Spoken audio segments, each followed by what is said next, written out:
आगे जी आपका ये है, इसको कहते हैं डेक्लरेटरी सूट। ठीक है, क्या कहते हैं? डेक्लरेटरी सूट के कोई चीज आपका राइट को डिक्लेयर करना। ठीक है, ठीक है। आप हम इसको कहते हैं suit for declaration, suit for declaration.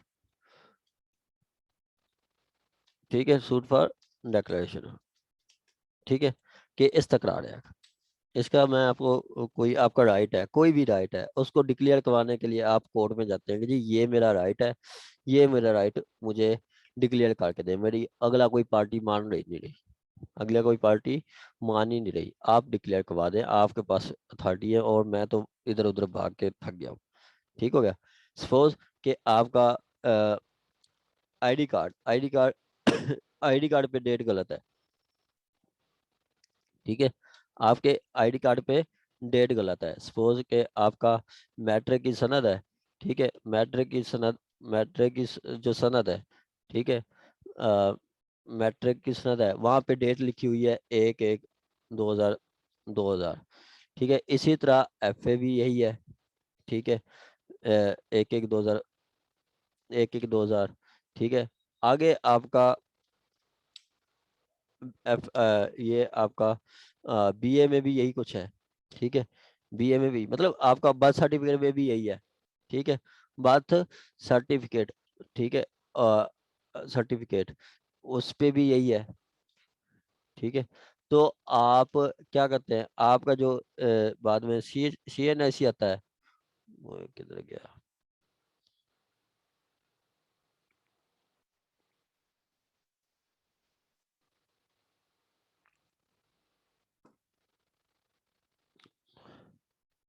हाँ, ठीक है, आपका ये है, आपका बाद में जो सी एन आई सी बनता है, सी एन आई सी पे सपोज के डेट गलत लिख देते हैं, इनकरेक्ट इनकरेक्ट इनकरेक्ट डेट लिख देते हैं।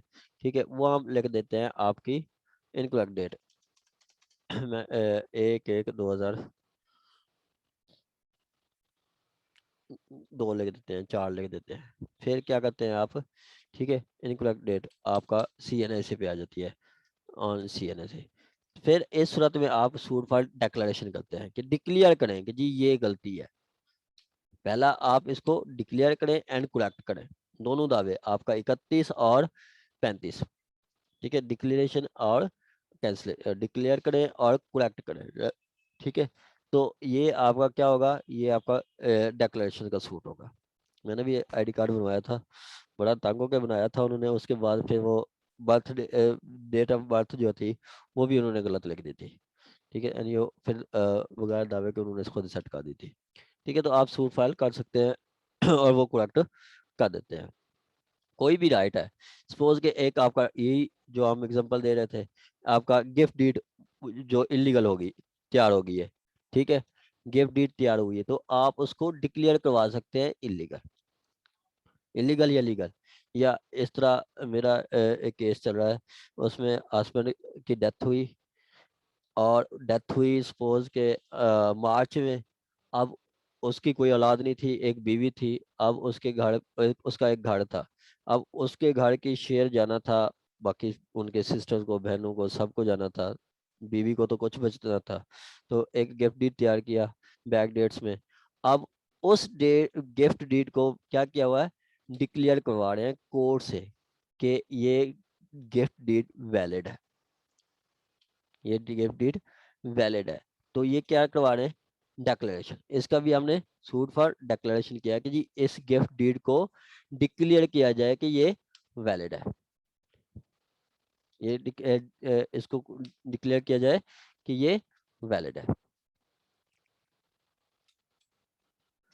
ठीक है, गिफ्ट डीड को वैलिड किया जाए, उसके बाद फिर आगे होगा। अच्छा, क्या होता है जी, any person in title any legal character, कोई लीगल करेक्टर या कोई राइट, या कोई राइट। ठीक है, लीगल करेक्टर या कोई राइट, अगर कोई पर्सन है जिसका कोई लीगल करेक्टर रखता है या कोई राइट रखता है। लीगल करेक्टर में आपका देख लें कि जी जैसे नाम की तब्दीली। ठीक है, नाम की तब्दीली। राइट, राइट जैसे आपको पहले भी बताते हैं जी, बहनें जो है, बहनों का राइट मार दिया जाता है, तो वो एप्लीकेशन उनका राइट होता है, शेयर प्रॉपर्टी में शेयर बनता है, तो वो क्या है, वो राइट है। ठीक है, ये right as to any property, किसी प्रॉपर्टी में, सीएनईसी भी उसका प्रॉपर्टी होती है, ये सीएनआईसी भी उसकी प्रॉपर्टी है। May institute a suit, may institute a suit, वो क्या करता है, सूट फाइल कर सकता है। ठीक है, may institute a suit against any person denying, इस पर्सन के खिलाफ जो के डिनाई कर रहा है। मे इंस्टीट्यूट, अब जो है वो सपोज के सिस्टर्स है, उन्होंने सूट फाइल किया किसके खिलाफ, जो कि उसका जो जो पर्सन डिनाई कर रहा है, मतलब उसका भाई है, भाई उसका शेयर नहीं दे रहा है, डिनाई कर रहा है, तो भाई के खिलाफ सूट फाइल करेगी। ठीक है, या तो डिनाई कर रहा है या इंटरेस्टेड टू डिनाई, ये इंटरेस्टेड टू डिनाई क्या, ये तो है आपका डिनाई कर रहा है, ये क्या है, ये आपकी प्रेजेंट सिचुएशन है। क्या जी, क्या है जी, ये प्रेजेंट सिचुएशन है। ठीक है, कि इस वक्त की बात है सिचुएशन। ठीक है, आगे, या फिर इंटरेस्टेड टू डिनाई, कि वो उसका नियत है, उसकी नियत है कि वो डिनाई करेगा, कि ये क्या है जी, आपका फ्यूचर की है, कि जी वो डिनाई करेगा इन फ्यूचर। ठीक है, ये इन फ्यूचर होगा। ठीक हो गया, ये in future. His title or legal character, अब नादरा में आप जाते हैं, आपका डेट सेट नहीं करते, डिनाई कर देते हैं, या बहनें भाई के पास जाती हैं, वो डिनाई कर देते हैं उसके राइट टाइटल को। तो उस सूरत में क्या होगा, दी कोर्ट में जब सूट आ जाएगा, सूट दाखिल हो गया, कोर्ट में in its description make therein. ठीक है, कोर्ट क्या करेगी, make therein a declaration, declare करेगी, क्या करेगी कोर्ट, डिक्लेयर करेगी, कोर्ट डिक्लेयर करेगी that he is so entitled, कि वो उसका राइट है। कोर्ट इंटाइटल करेगी किसको, बहनों के, कि जी ये वाकई मिस्टर ए की बेटी है, और मिस्टर जो है ए, इसकी दो औलाद थी, एक ये बेटी उसकी और एक उसका बेटा था, बेटे को सारी प्रॉपर्टी चली गई है, जबकि बहन तो उसकी इंटाइटल थी। तो कोर्ट क्या करेगी, सूट फॉर डिक्लेरेशन में उसकी इंटाइटल डिक्लेयर करेगी। ठीक हो गया, या कोर्ट देखेगी कि जी वाकई ये तो प्राइमा फेसी लग रहा है कि जी आपका एक नहीं कोई नादरा के पास कोई 70 केस गवाए हैं, वहां पे तो इवन के डिफेंडेंट की एविडेंस भी नहीं देते। एक दफा मैंने कराया था प्लेंटिफ की एविडेंस पे, उसमें मैंने सारे उसके एजुकेशनल इंस्ट्रूमेंट्स दिए, उसके मतलब सारा पिछला रिकॉर्ड दिया, कोर्ट को पता चल गया कि जी वाकई अपेरेंटली ये मिस्टेक है, नादरा की मिस्टेक है, तो कोर्ट ने डिफेंडेंट की एविडेंस भी नहीं ली और ऑर्डर कर दिया कि जी इसको करेक्ट करें। ठीक हो गया, तो कोर्ट कर देती है। आगे कहता है आपका,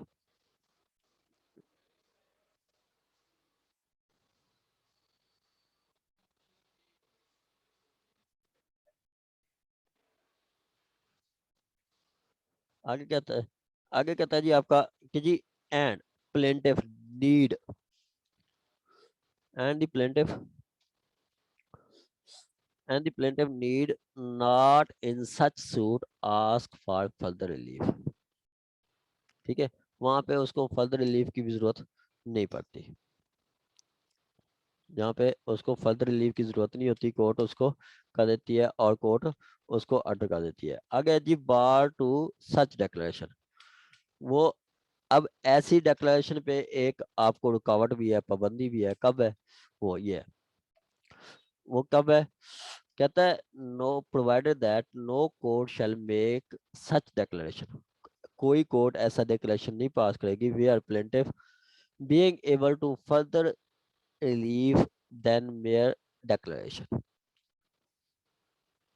then declaration omit to do so, omit to do so, के कहता है कि जी कोर्ट ऐसा कोई डिक्लेरेशन नहीं करेगी जहाँ पे कोर्ट जो वो being able to seek further declaration, वो फर्दर रिलीफ भी जब उसका बनता हो, डिक्लेरेशन के अलावा उसका कोई फर्दर रिलीफ भी बनता हो, तो कोर्ट सिर्फ डिक्लेरेशन नहीं देगी, उसको आपका और कोई उसका फर्दर रिलीफ बनता है तो वो भी देगी। जैसे हम सूट फाइल करते हैं और आगे मांगते हैं जी विद कॉन्सिक्वेंशियल रिलीफ। ठीक है, कि क्या कॉन्सिक्वेंस मतलब उस डेक्लरेशन से हमें जो के कॉन्सिक्वेंसेस में जो हमें रिलीफ बनता है वो भी दे। जैसे डिक्लेयर करें गिफ्ट डीड, ये गिफ्ट डीड वैलिड है कि जो हस्बैंड था अपनी जिंदगी में ये जो घर है 3 मरले का अपनी बीवी को गिफ्ट करके गया था। अब बीवी को गिफ्ट तो कर गया था, ये डिक्लेयर हो गया वैलिड गिफ्ट है, तो उसकी कॉन्सिक्वेंसेस में उसको क्या रिलीफ बनते हैं। ठीक है, उसको क्या रिलीफ बनता है वो भी आप कोर्ट्स को कह सकते हैं कॉन्सिक्वेंशियल रिलीफ, कि जहाँ पे कॉन्सिक्वेंशियल रिलीफ है तो कोर्ट सिर्फ डिक्लेयर नहीं करेगी, कॉन्सिक्वेंशियल रिलीफ भी देगी।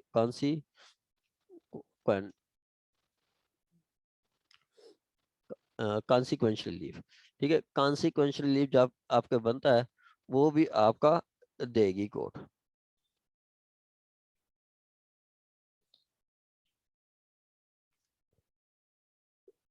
आ गया जी आपका जी कॉन्सिक्वेंसेस।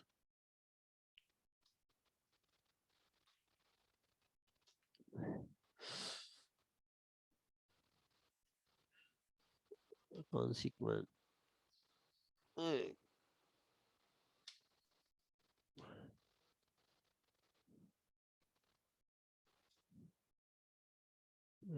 कॉन्सिक्वेंस, ये कॉन्सिक्वेंस है। अब आएगा ये कॉन्सिक्वेंशियल रिलीफ के आपको साथ उसमें कॉन्सिक्वेंशियल रिलीफ भी दे। ठीक है, कि जी जब आप एक चीज डिक्लेयर कर रही है कोर्ट, ठीक है, सपोज के कोर्ट डिक्लेयर कर रही है बहनों को कि वो शेयर होल्डर है। ठीक है, जैसे बहन है, बहन ने दावा किया है वो शेयर होल्डर है। ठीक है, जैसे ये हमने पढ़ा है। ठीक है, क्या ये कि 3 एकड़ है, 1 एकड़ बहन का है, कोर्ट डिक्लेयर कर देती है। एक तो म्यूटेशन डिक्लेयर कर देती है नल एंड वाइड, और वो कैंसिल कर देती है, तो कोर्ट उसमें कॉन्सिक्वेंशियल रिलीफ भी देगी। कॉन्सिक्वेंस क्या, कि वो बहन का शेयर है तो कोर्ट उसको पोजेशन भी दिलवाएगी। कोर्ट उसको आपका वो मतलब उसके नाम भी करवाएगी, पोजेशन भी दिलवाएगी। जैसे मैंने आपको बताया कि जी गिफ्ट मैंने किए हुए, गिफ्ट का वैलिड करवाने के लिए कोर्ट अगर उसको गिफ्ट क्या देती है, डिक्लेयर कर देती है, तो मैंने एलडीओ को पार्टी भी बनाई हुई है, लाहौर डेवलपमेंट अथॉरिटी, लाहौर को पार्टी भी बनाई, तो कोर्ट उसको डायरेक्शन देगी कि जी ये जो प्रॉपर्टी है बीवी के नाम पे आप इंटर करें, दर्ज करें। तो ये क्या है, ये कॉन्सिक्वेंशियल रिलीफ है। ठीक है, ये क्या है, कॉन्सिक्वेंशियल रिलीफ।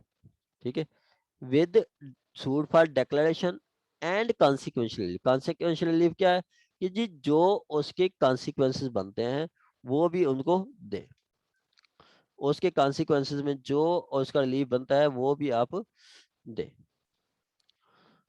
ठीक है, अंडर रिस्पेक्ट ये नहीं, ये तो दूसरी प्लेयर है, ये है, ये कि क्या accepted and different proposal disqualified for corruption में, ये नहीं।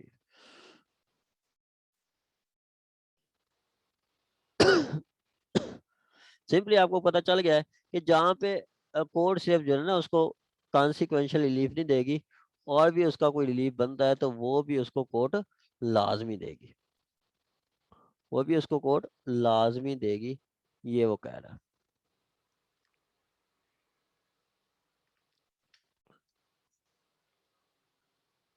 चलो, ठीक हो गया जी। ये है कि जहाँ पे उसका कोई और लीव बनता है तो कोर्ट सिर्फ उसको डिक्लेयर डिक्लेयर नहीं करेगी, कॉन्सिक्वेंशियल लीव भी देगी। जैसे इस्तक़रार एक्ट में कॉन्सिक्वेंशियल लीव नहीं मांगते तो दावा डिसमिस हो जाता है। जी आप सपोज सिर्फ डिक्लेयर करो, मैंने दावा किया है, मैं अगर उसको सिर्फ करता कि जी उसको डिक्लेयर कर दें कि वो गिफ्ट डीड वैलिड है, वो गिफ्ट डीड आप ये डिक्लेयर करें कि जी वो गिफ्ट डीड मतलब वैलिड है, और आगे मैं कॉन्सिक्वेंशियल लीव नहीं मांग रहा, तो कोर्ट क्या करेगी, वो दावा डिसमिस कर देगी। वो कोर्ट दावा दावा क्या करेगी, डिसमिस कर देगी इसमें जी।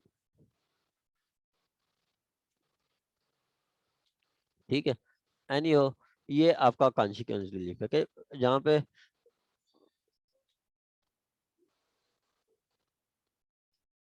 चले जी, चले।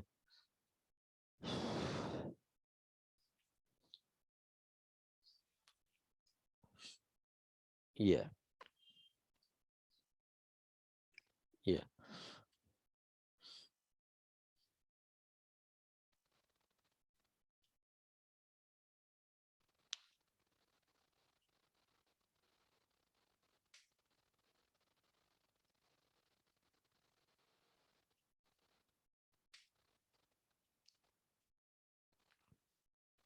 ठीक हो गया जी।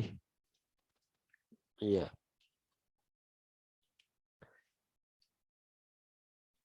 कि बार टू डिक्लेरेशन के कोड जहाँ पे उसकी कॉन्सिक्वेंशियल रिलीफ बनता है और वो कॉन्सिक्वेंशियल रिलीफ ही नहीं मांगा तो कोर्ट वहां पे डिक्लेरेशन का दावा खारिज कर देगी।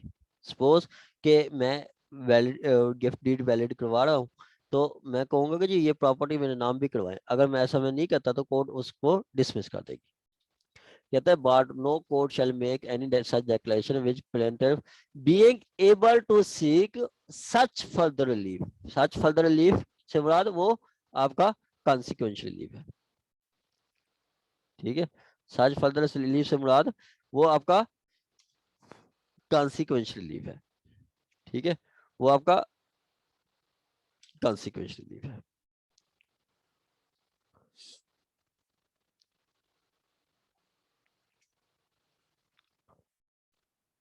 ठीक हो गया, वो आपका कॉन्सिक्वेंशियल रिलीफ है।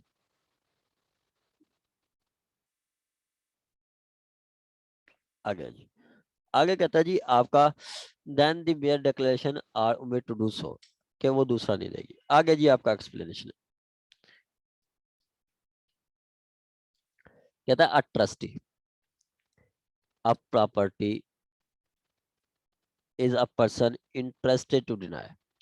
अब एक ट्रस्टी है वो इंटरेस्टेड टू डिनाई मतलब इन फ्यूचर में a title advance to title of someone, of someone. ठीक है, हु इज नॉट एग्जिस्टेंस, जो कि इस वक्त एग्जिस्ट नहीं कर रहा, जो इस वक्त एग्जिस्ट नहीं कर रहा।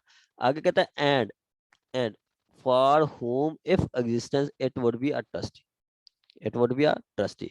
ये आपने ये अच्छी तरह समझनी है। ठीक है, ये एक्सप्लेनेशन। अब देखें, सपोज के ट्रस्टी है शौकत खनम का, मैडम नईमा साहबा उस पे एक क्लेम करती है।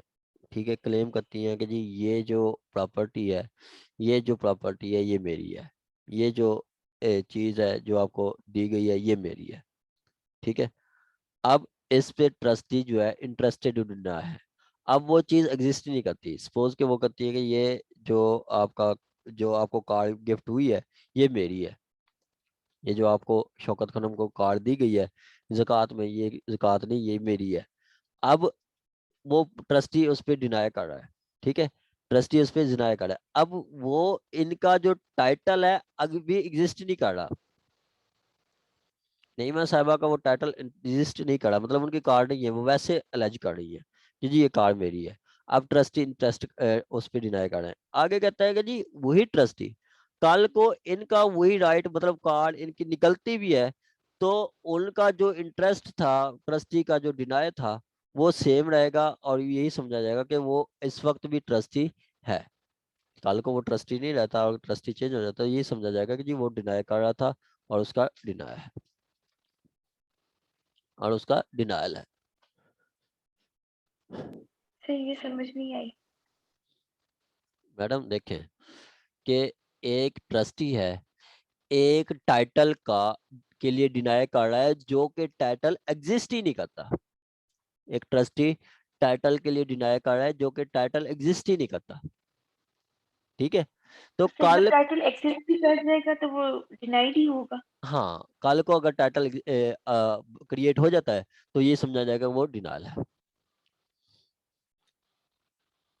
ठीक हो गया।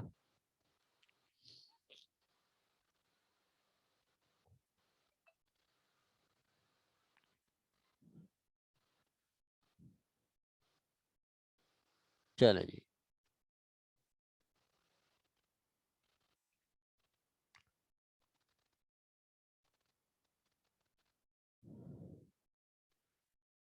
और किसी का कोई क्वेश्चन?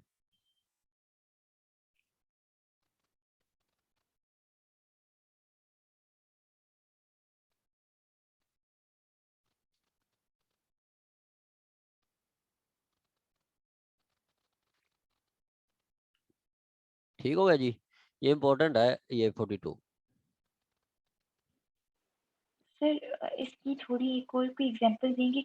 ये बात तो देखिए समझ आ गई कि एक ट्रस्टी है वो डिनाई कर रहा है किसी टाइटल को जो कि अभी एग्जिस्ट ही नहीं कर रहा, तो वो फ्यूचर में भी मतलब यही समझा जाएगा कि उस वो ट्रस्टी जो है ना स्टिल डिनाई कर रहा है या वो टाइटल स्टिल डिनाइड हो रहा है, मतलब कंफ्यूजन सी है। मैडम देखें, टाइटल है, आप कहती हैं कि कार मेरी है, ईदी ट्रस्ट वाले कहते हैं नहीं वो हमें ज़कात में मिली है। ठीक है, सर आप मतलब अगर समझे वो मतलब कार जो है ना फादर की थी, उन्होंने दे दी ट्रस्ट में, ठीक है, हाँ हाँ और जी, वो अभी तक तो मतलब मेरी नहीं है, अब अल्लाह ना हाँ करे मतलब उनके बाद वो मेरी हो जाती है, ठीक है, हाँ मतलब मुझे इनहेरिट हो जाती है, तो हाँ, तब क्या वो मतलब स्टिल वो यही समझा, अनरीचेबल होगी मेरे लिए, मतलब हाँ मैं उसे ये क्लेम नहीं कर सकती। यही समझे जाएगा कि वो ट्रस्टी का डिनायल है। आप उस पे फिर जब आपका क्रिएट होगा तो आप उस पे सूट कर सकते हैं, आपका वो ट्रस्टी का डिनायल है। इसकी बेहतरीन एग्जांपल और प्रैक्टिकल एग्जांपल है मैडम के, एक जो खातून थी उसने अपनी प्रॉपर्टी का कोई 2.5 करोड़ शौकत खानम को अपनी लाइफ में गिफ्ट किया कि जी ये ज़कात से, मतलब अल्लाह पाक उनको जन्नत में जगा दे, हर बंदे को अपनी नजर आती है खबर वगैरह, तो उसने गिफ्ट कर दी।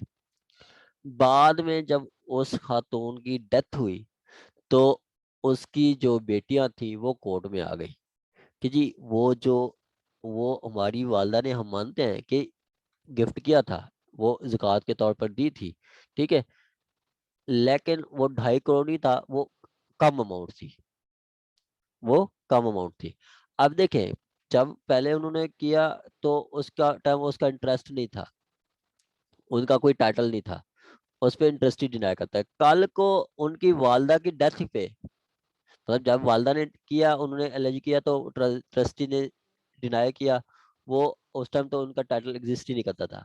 बाद में वालदा की डेथ के बाद उनका टाइटल बनता है क्योंकि वो शेयर होल्डर है, तो बाद में वो अगर आती हैं कोर्ट में तो यही समझा जाएगा कि जी उनका वो ट्रस्टी वो पहले डिनाई कर चुका है कि जी नहीं, ऐसी प्रॉपर्टी कोई आपने नहीं है, ये आपने कोई मतलब आपकी प्रॉपर्टी नहीं बनती, ये आपने पहले गिफ्ट कर दी थी।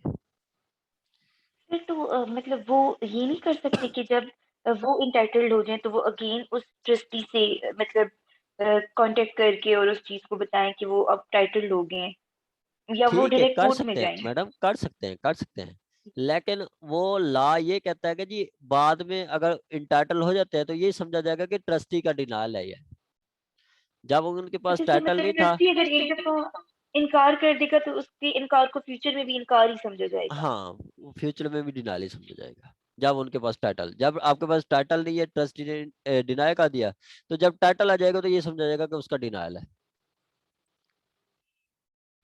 जी सर, अब क्लियर हो गए। चलो, वेरी गुड। आगे जी आपका,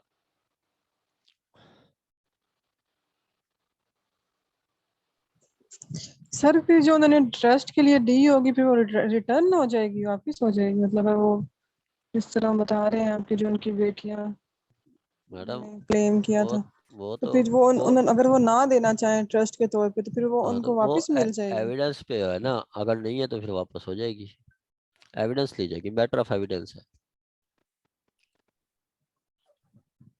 ठीक है सर। ठीक हो गया।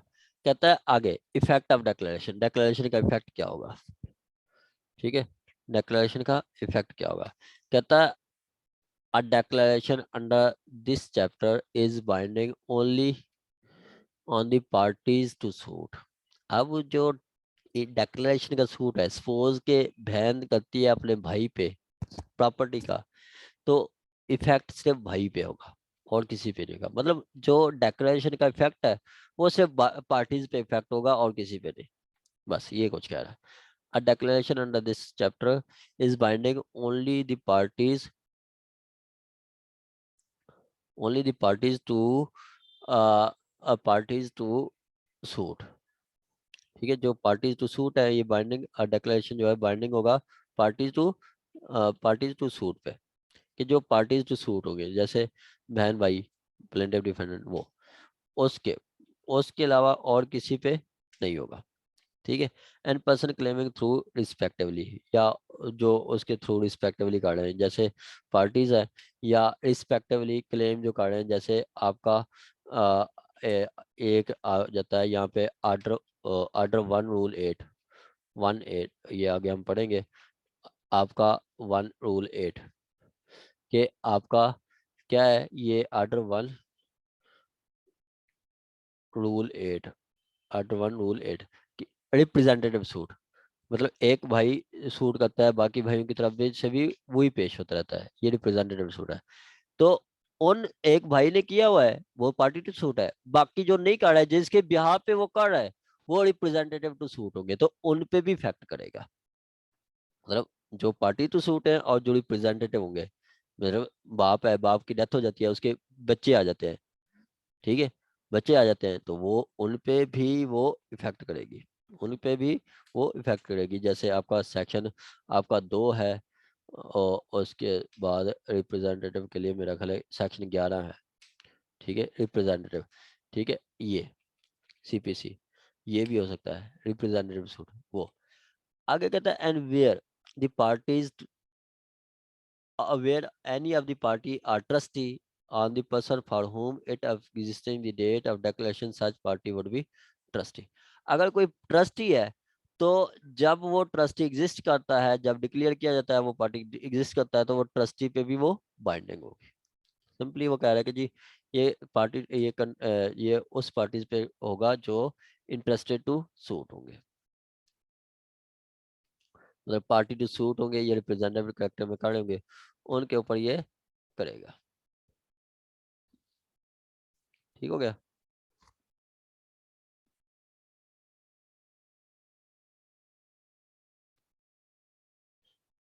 ये है जी आपका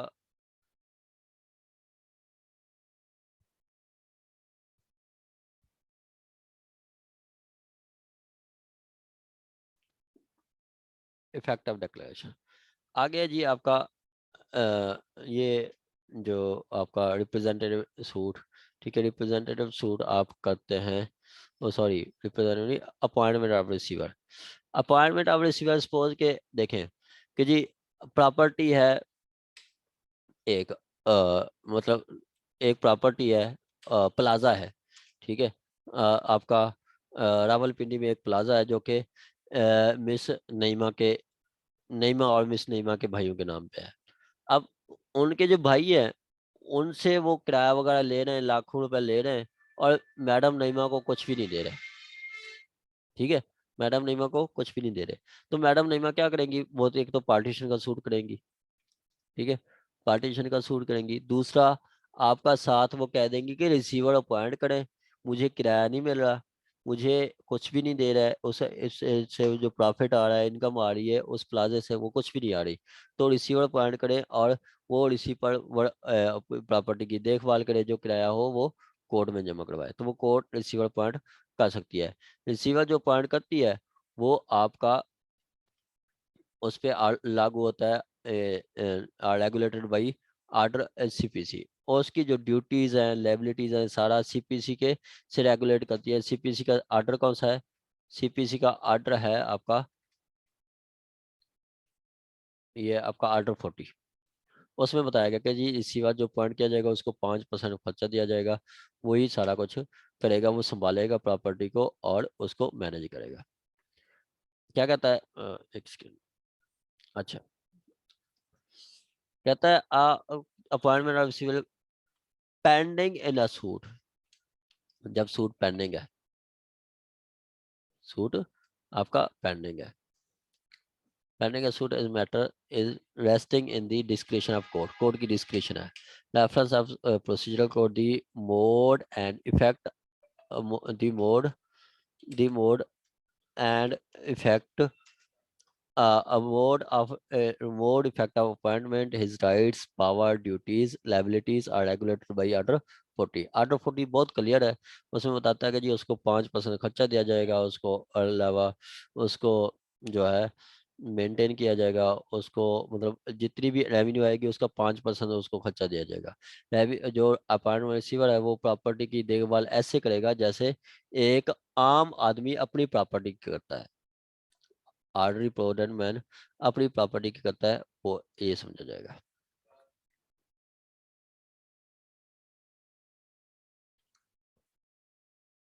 ठीक हो गया जी, ये है आपका ऑर्डर सेक्शन 44। यहाँ तक किसी का कोई क्वेश्चन हो तो आप पूछ सकते हैं। लास्ट हमारा इंशाल्लाह 52 से 57 तक है 5 सेक्शन, वो हम आगे पढ़ते हैं। यहाँ तक किसी का कोई क्वेश्चन हो तो आप पूछ सकते हैं। यहाँ तक किसी का कोई क्वेश्चन हो तो आप पूछ सकते हैं।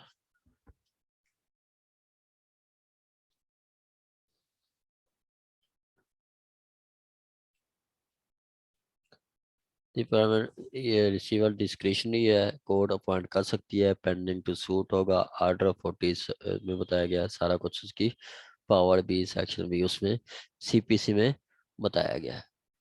ठीक है, सारा कुछ सीपीसी में उसका बताया गया है। आपकी अपॉइंटमेंट ऑफ रिसीवर का तरीका कार भी, और उसकी पावर्स क्या हैं और उसकी ड्यूटीज़ क्या हैं, ठीक है, और उसकी लायबिलिटीज़ क्या हैं, वो ये है। ठीक है, अगर वो नुकसान पहुंचता है उसकी नेग्लिजेंस से, तो वो नुकसान उसको अदा करना होगा आपके रिसीवर साहब को। ठीक है, रिसीवर का वो आगे रेफरेंस आप दें